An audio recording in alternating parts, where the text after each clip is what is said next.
Hola a todos, esto es Código que Transforma y en el video de hoy vamos a cubrir 10 conceptos de Python que deberías conocer. Así que comencemos con el primer concepto. Después de haber descargado Python, desde python.org o de donde sea que lo hayan descargado, pueden crear un archivo en cualquier lugar de su computadora usando la extensión .py.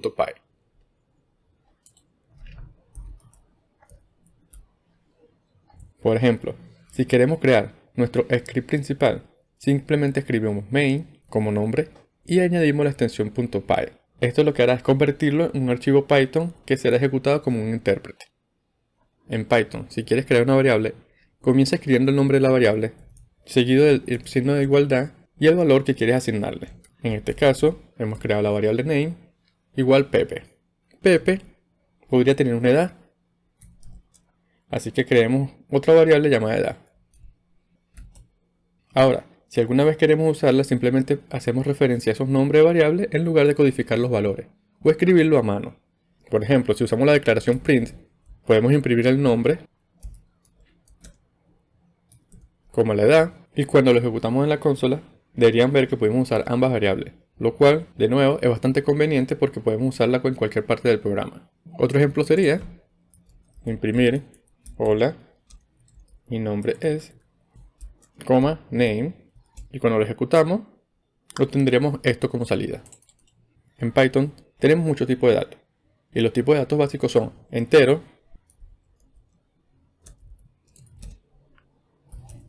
flotante,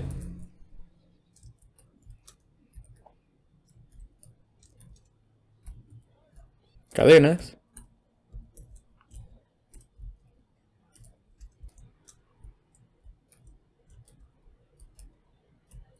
booleanos,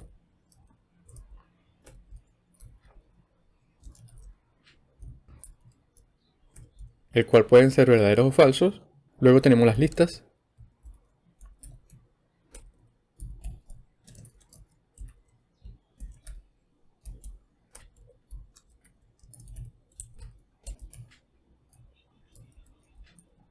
las tuplas,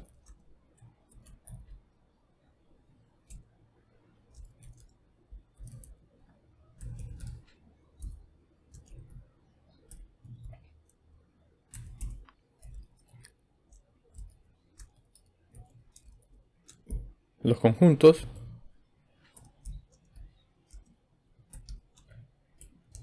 y los diccionarios.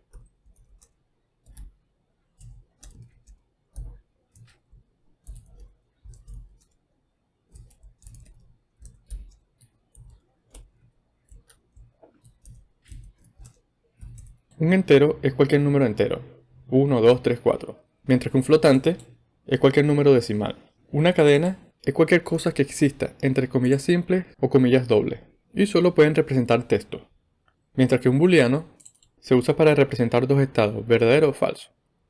Luego tenemos las listas, que pueden contener una cantidad arbitraria de elementos, así que en caso de que tengas una lista de compras o una lista de nombres, tenemos una forma de manejar estos datos. Después tenemos las tuplas, que son muy parecidas a las listas, excepto que son inmutables, lo que significa que una vez establecidos los datos no se pueden añadir ni quitar nada.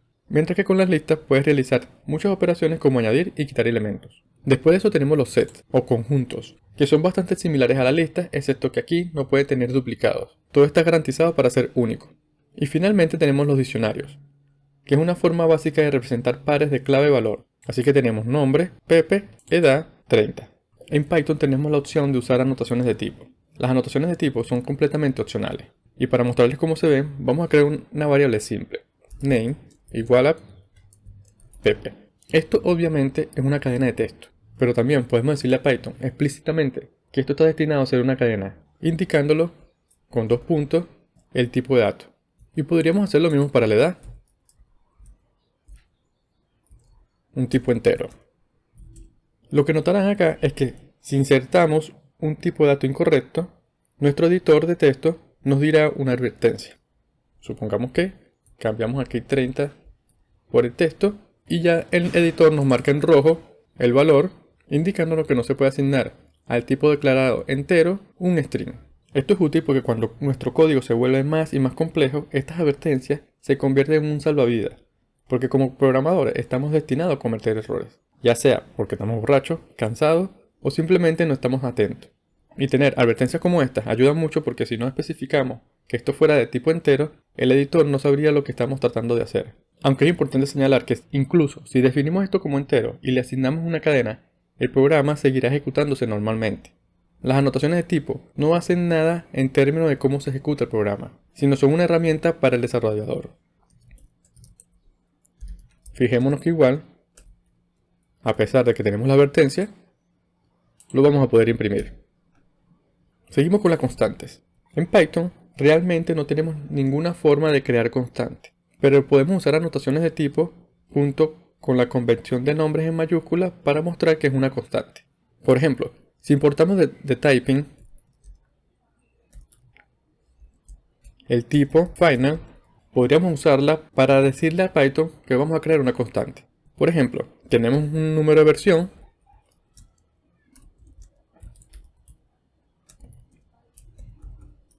.4.12. Esta sería la forma correcta de definir una constante. Incluso, si en esta notación de tipo sabrías que estás creando una constante por el uso de las mayúsculas. Pero desafortunadamente, como Python no te limita, podrías todavía cambiar la constante. Así que, podrías decir que versión ahora es la 1.1. Sin embargo, el editor te dará una advertencia. Versión se declara como final y no se puede reasignar. Pero esto es solo si estás usando la notación de tipo final. Incluso, otro ejemplo de constante. Supongamos que definimos la variable py final 3.14.15. Este es otro ejemplo de cómo podrías crear una constante en Python. Ahora veamos cómo podemos crear código reutilizable en Python. Comencemos importando desde este módulo este método. Lo que queremos hacer con esto es mostrarle al usuario la fecha y horas actuales con el siguiente formato.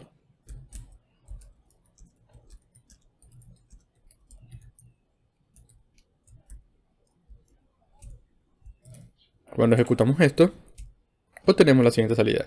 Esta es la hora actual. Así que esto funciona perfectamente. Pero si queremos reutilizar esto, vamos a tener que copiar y pegar esto en todas partes. Lo cual es una idea terrible. Porque si algún día decides cambiar el texto por algo como esta es la hora y fecha actuales, veremos que se actualizó en el primer uso. Sin embargo, tenemos el problema de que no se actualizó en los otros lugares, lo cual esto apesta, porque ahora necesitamos perder tiempo manualmente revisando nuestro código en donde estarían todas estas líneas para corregirlas. Así que aquí es donde entran las funciones. Y en Python, la forma de crearla es con la palabra clave def, un nombre de función, paréntesis, 2 puntos. Y esto devolverá nada. Luego, lo único que necesitamos es intentar este código dentro de la función. Pero ahora, gracias a eso, simplemente escribimos la función. Y nos muestra el valor de salida. Y si lo duplicamos, obtendríamos la misma información, pues todo viene de la misma fuente. Lo que significa que si quisiéramos cambiar el texto, este cambio se vería reflejado en todos los lugares donde usamos esa función. Ahora, las funciones también las podríamos hacer más personalizables, proporcionándole parámetros. Para hacerlo, podríamos crear una función llamada greet, el cual recibe como parámetro una variable llamada name, que es string, él retorna nada, y dentro saludamos al nombre que nos están pasando. Ahora, cada vez que queramos usar nuestra función, le pasamos un nombre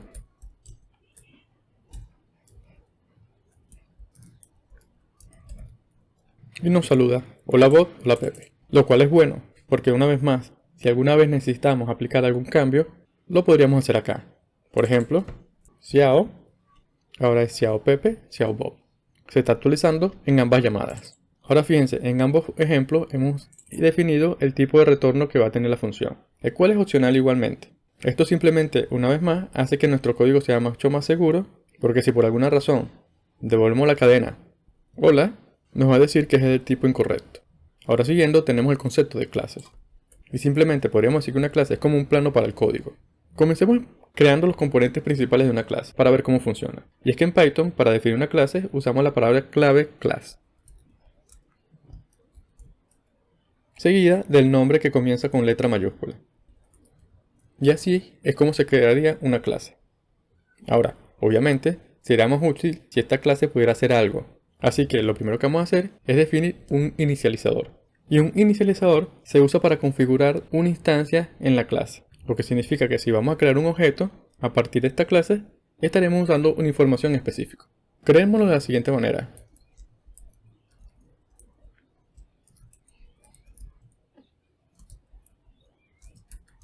En ella vamos a recibir los atributos color, para el color del vehículo, y los caballos de fuerza. El color tipo string y los caballos de fuerza tipo entero. Ahora, dentro de este método inicializador, necesitamos asignar estos valores a la instancia de vehículo. Y para hacerlo usamos la palabra self, color, igual color, self, horsepower, igual a horsepower. Lo que estamos creando son atributos color y horsepower y le estamos asignando los valores que estamos recibiendo como parámetros. Ahora con esto podríamos crear un objeto. Supongamos un Volvo, el cual será de tipo car. Y lo instanciamos llamando a la clase car, pasándole los valores para rojo y los caballos de fuerza. Así que esta parte que está acá es lo que definimos como instancia de clase u objeto, porque lo estamos instanciando con esta información específica para que podamos tener un objeto personalizado. Que podríamos ahora hacer mención a Volvo, color, para obtener el color de ese objeto, o Volvo horsepower para obtener los caballos de fuerza de ese objeto. Si lo imprimimos, fíjense que tenemos rojo 200. Como pueden ver, la clase es solo un plano de cómo debe ser un vehículo. Y con ese plano podemos crear varios vehículos. Así que, además de tener un Volvo, podríamos tener un BMW.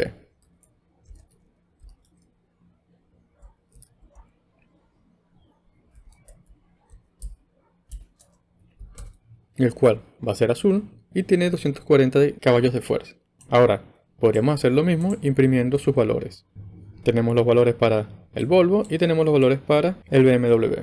Así que la clase simplifica el proceso de crear objetos o código que tienen que ser duplicados muchas veces, porque de lo contrario sería bastante difícil crear muchos vehículos diferentes que compartan todos los mismos atributos o todas las mismas propiedades. Ahora voy a eliminar todo esto porque lo siguiente que vamos a hacer es aprender sobre los métodos. Y en el método init, en vez de recibir color, vamos a recibir la marca. Y la marca del Volvo será obviamente Volvo. Ahora, dentro de la clase podemos definir una función. Que cuando definimos una función dentro de la clase, es llamado método. Este método lo llamaremos drive y devolverá none. Aquí lo que haremos es imprimir self brand está conduciendo. Y lo importante acá es tener en cuenta que estamos usando la palabra clave self. Esto se usa para referirse a él mismo. Así que si hacemos uso del objeto Volvo, estamos refiriéndonos a su propia marca y a sus propios caballos de fuerza. Y si tuviéramos igualmente un BMW,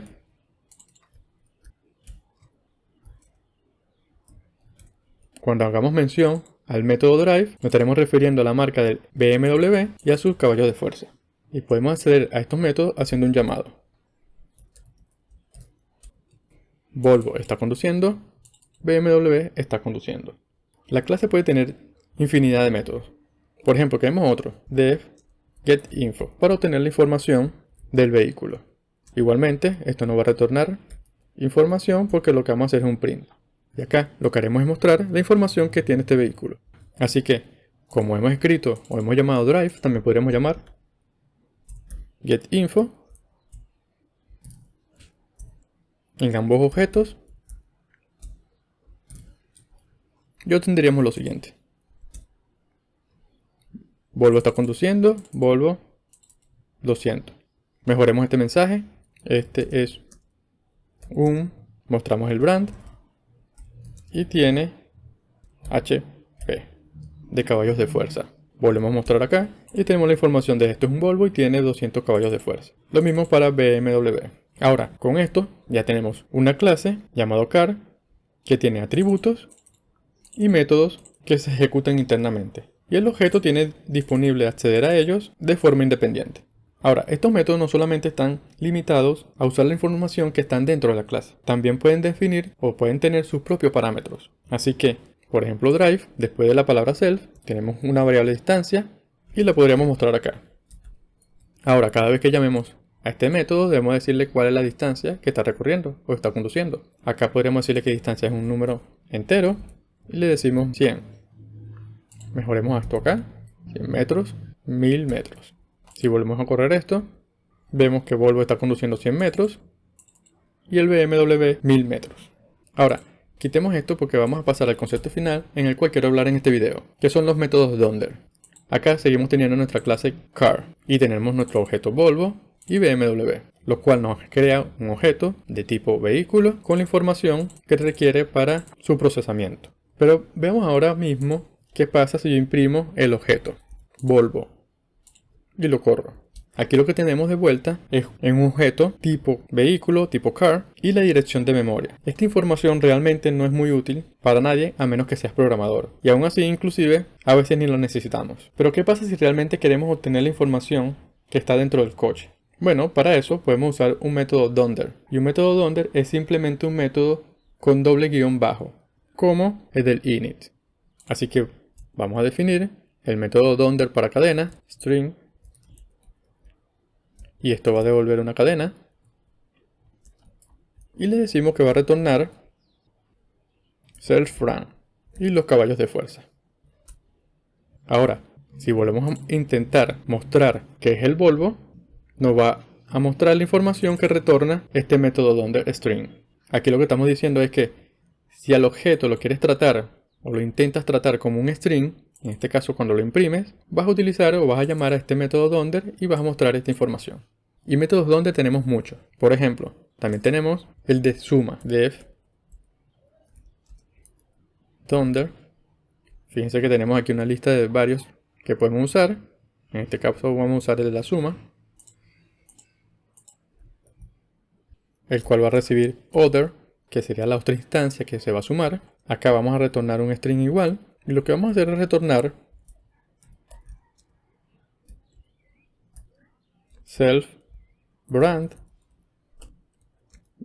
más other brand. De tal manera que cuando se intente sumar dos objetos, va a llamar a este método Donder y lo que va a hacer es mostrar la marca del objeto principal más la marca del otro objeto que se está sumando. Veámoslo acá. Movamos este print para acá abajo para después de la instancia del BMW.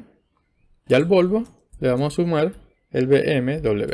Si lo intentamos sumar, fíjense que nos muestra el Volvo más BMW, que es justamente lo que está acá. Si este método no existiera, por ejemplo, comentemos esto, ya me está generando un error, una advertencia de que este método no admite el operador más porque no está definido el objeto Donder para la suma. Como lo dije anteriormente, hay muchos métodos Donder que vale la pena investigar porque obviamente, tal vez en el futuro, querrás utilizarlo. Por ejemplo, para multiplicar vehículos. Así que para todas estas operaciones hay un método Donder que tú puedes sobreescribir o modificar. Y una vez que lo definas podrás usarlo cómodamente. Ahora sí, estos han sido los 10 conceptos Python que son bastante importantes y este video fue solo una introducción a ellos.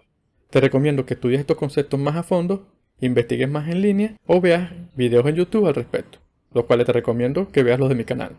Pero aún así, esto ha sido un gran punto de partida de cómo funcionan realmente los conceptos en Python. Así que déjame saber en los comentarios si tienes alguna otra pregunta o si tienes algún concepto que debería haber tenido mayor explicación.